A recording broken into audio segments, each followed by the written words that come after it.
Bueno, y pasamos a la última intervención de esta tarde, que será la de José Miguel Suárez Fernández, que su intervención lleva por título Blas y Blasa, 1860, primeira publicación na prensa de versos en galego asturiano.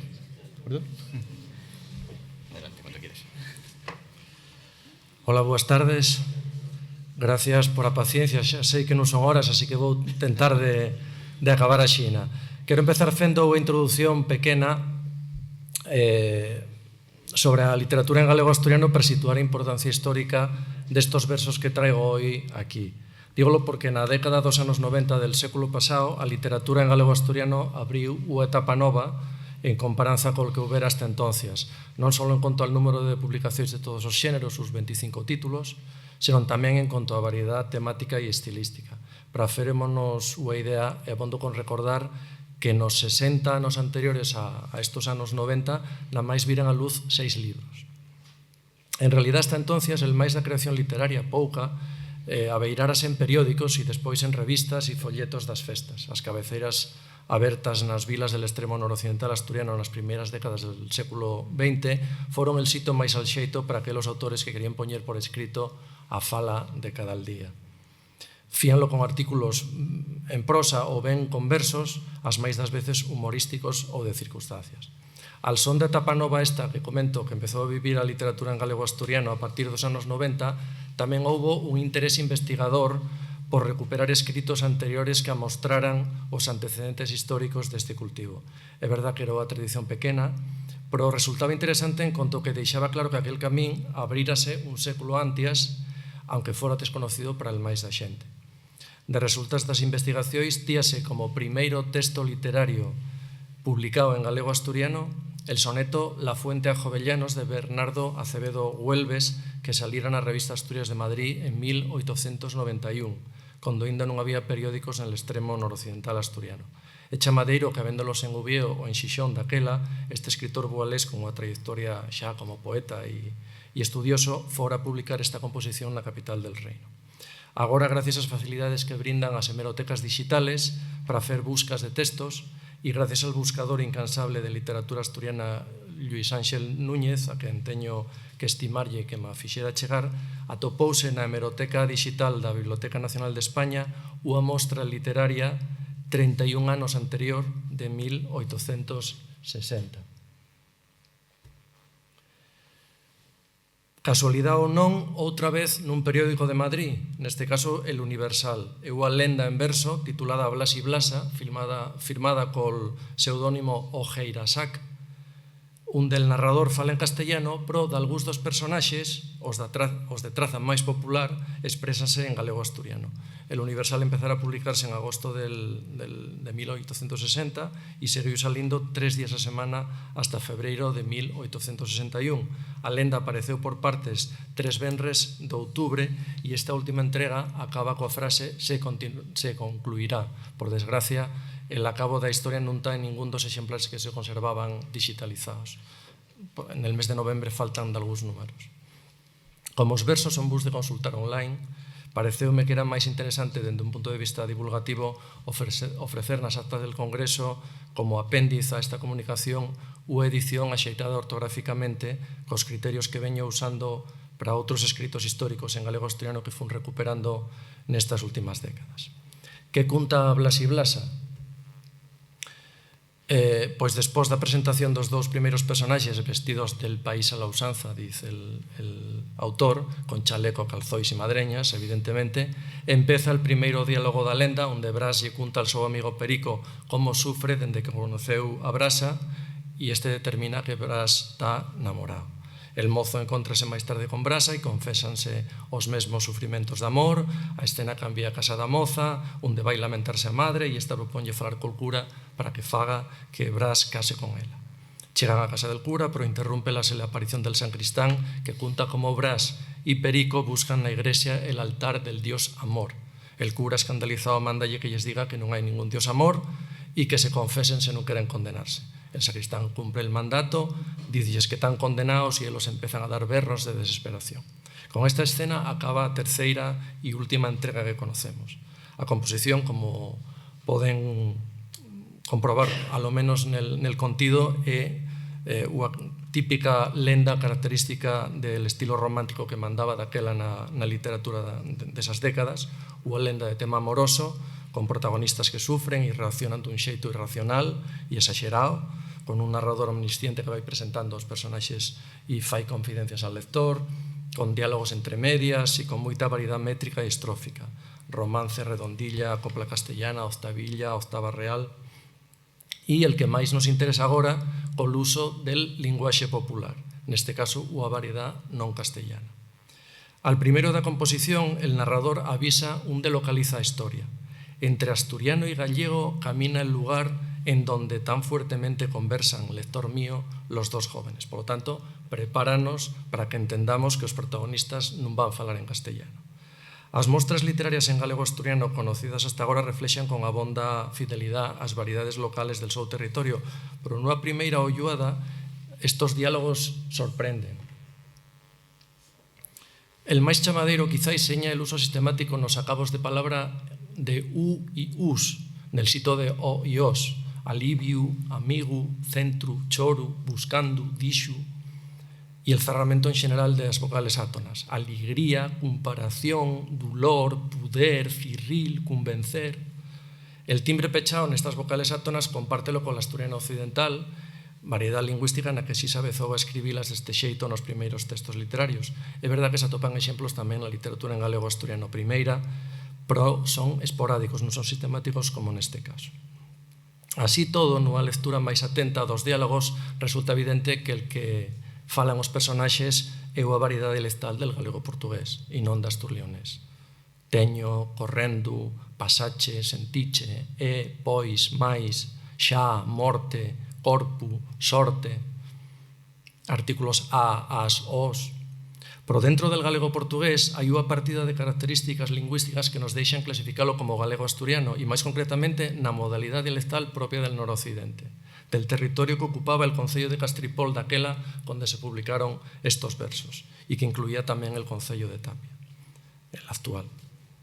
Cito agora na máis súas poucas, resultados con lle e non con elle, antollos, darlle, filla, folla, muller, ollos, posesivo e pronome etimolóxicos e non analóxicos, sous, tous, elos frente al galego, seu, teu, eles, acabos en ía, mía e non en iña, miña, artículo masculino el frente a o, indefinido ua, uos frente a unha, unos, en fin, a conxunción copulativa aí en vez da conxunción copulativa e.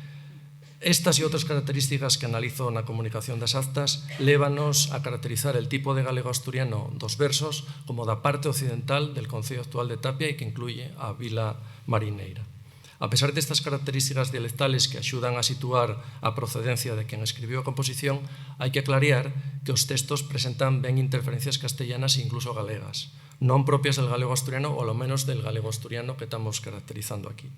Cito unhas poucas, el verbo estar, nel sitio da forma tar, que é general en galego-asturiano, el relativo cal, cales, cando en galego-asturiano decimos cual, cuales, ou el resultado enteiro, allí en al galego-asturiano da zona que reduce ese tongo, igual que el exemplo xa mencionado de deretus. Tamén, aunque use normalmente el artículo el, hai de algúns casos da forma galega o, e un par de veces usa el artículo neutro o nel sitio del lo, o que teño, según o que.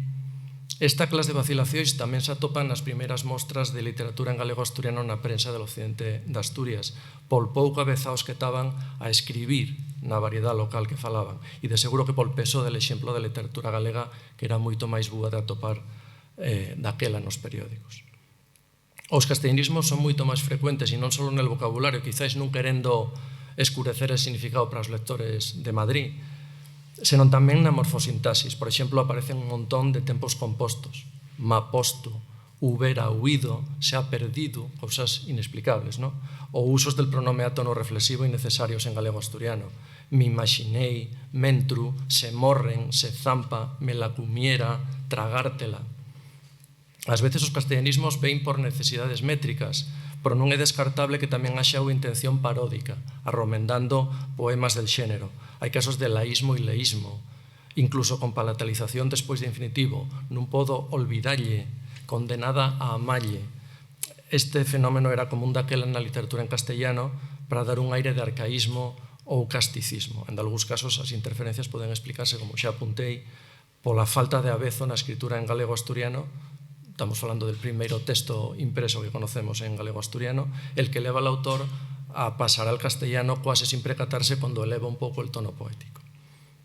Deben ter unha finalidade paródica de algunhas rimas forzadas con desplazamentos acentuales ou castellanizacións. Fai rimar non sé con comparete, cando tiene que ser non sei e compárete. Ou comas rima con sintomas en vez de con síntomas. Ou impera rima con colera en vez de con cólera, non? A forma diptongada enteiro, que xa comentei que non é propia da fala da zona, noutro sitio del poema escribe entera e deretos, pode explicarse porque ten que rimar con formigueiro. O sea, que é todo cuestións deste estilo. Al cabo non pinta que o autor tuveras molido por ser fiel a un determinado tipo de fala, senón que máis ben buscaba darlle un toque de pintoresquismo á lenda con uns personaxes que falaran dun xeito popular, vamos chamar. Ningún lector de Madrid iba a reparar nas incoherencias dialectales. Chegados a este punto, saber quen poda ser el autor pode explicar esas vacilacións que estou comentando e as interferencias en el modelo de galego-asturiano. Afirma Ojeirasac, se reparades é Casariego escrito al revés, e iso lévanos dereto a Fernando Pérez Casariego, nacido en Tapia en 1825 e morto en Madrid en 1899. El casariego máis famoso que igual de algún conoce, naquelos anos en Madrid era seu tío, el marqués de Casariego, tamén tapiego, Fernando Fernández Casariego, un dos empresarios máis ricos da capital del reino, que en 1863 promoveu a creación del Concello de Tapia esgallándolo del Concello de Castripol. En 1840 levara con él a Madrid a 3 sobríos, entre elos a Fernando, que empezou a traballar con él, col tío, de dependente nos negocios del tío, ingresou na Escola de Comercio, estudiou idiomas e contabilidade e chegou a ser caxeiro del Banco de España. Moitos billetes desa época ten a firma de Fernando Pérez Casariego. Pero interésanos a súa faceta como escritor, que é a circunstancia que pinta definitiva para asegurar que ten que ser el autor destos versos. El Españolito diz del que escribiu en prosa e en verso, sobre todo en periódicos asturianos, sempre en castellano, isto hai que aclararlo, pero sin notable fecundidad, matiza. Como digo, as poesías que se conocen de Fernando Pérez Casariego son posteriores, composicións en castellano e firmadas col seu nome, non con pseudónimo, pero eso non quita para que puidera empezar el seu camín literario con esta incursión romántica anónima escondida detrás de un pseudónimo. Aunque marchara de rapacín, seguiu moi vinculado a Tapia e visitábala todos os braos. É entendible que, aunque nacera e medrara na Vila Marineira, el feito de vivir e estudiar dende novo en Madrid nun ambiente castellano e a súa formación reglada, pois tuvo que pesar moito para ir perdendo fluidez nel uso da lingua, que seguro que falara de pequeno, e máis nun ámbito tampouco andado como el escrito. Al cabo, non se localizaron outros versos onde Pérez Casariego usara el galego-asturiano, nin sequera en cousas posteriores escritas en periódicos tapiegos. Quizáis el feito de precisar unha lingua distinta del castellano como recurso para usala na súa composición, como recurso chamadeiro, na lenda de Blas y Blasa foi el que levou a este autor a escribir na súa lingua materna e nunca máis lo fexo. Ou quizás non, e de algún día podamos atopar outros versos ou adelantar máis ese marco temporal para a primeira aparición del galego asturiano en letras de imprenta. E isto é todo.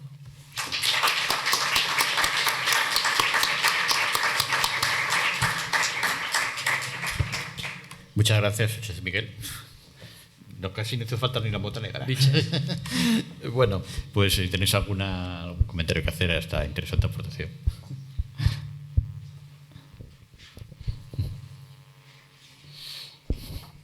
Es muy tarde y no quiero alargar, pero esta comunicación, como alguna otra, por ejemplo la de José Luis Campal, de la que tuve yo que hacer un resumen rápido, demuestran la importancia de las bibliotecas virtuales y de la digitalización de documentos y especialmente de publicaciones periódicas que nos están permitiendo nuevos descubrimientos y nuevos conocimientos que hasta ahora era muy imposible llegar a ellos. Solo por casualidad se llega a esto si no tienes una... Sí, evidentemente, Entonces, porque claro. antes había que pasar folla por folla y ahora puedes buscar una palabra y atopar. Y luego para cosas. intentar localizar el autor también es muy importante. Si no tienes otros elementos, otros textos, no puedes comparar la labor de Casariego con esto. Difícil. Sí, esto era impensable en otro tiempo. Bueno, pues si no hay nada más, pues levantamos la sesión. Gracias por todo.